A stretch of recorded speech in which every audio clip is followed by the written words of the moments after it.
मेवाड़ के सुप्रसिद्ध कृष्णधाम सांवलियाजी में भगवान श्री सांवलिया सेठ के भंडार से पहले चरण की गणना में 10,11,83,000 रुपये की राशि प्राप्त हुई। कृष्ण पक्ष चतुर्दशी को ठाकुर जी का भंडार खोला गया।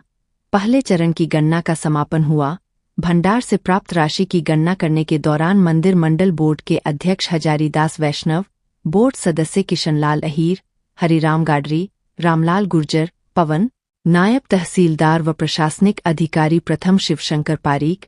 प्रशासनिक अधिकारी द्वितीय राजेंद्र सिंह, मंदिर व्यवस्था व संपदा प्रभारी भेरुगिरी गोस्वामी, सुरक्षा प्रभारी गुलाब सिंह, गौशाला प्रभारी गंगाराम गुर्जर,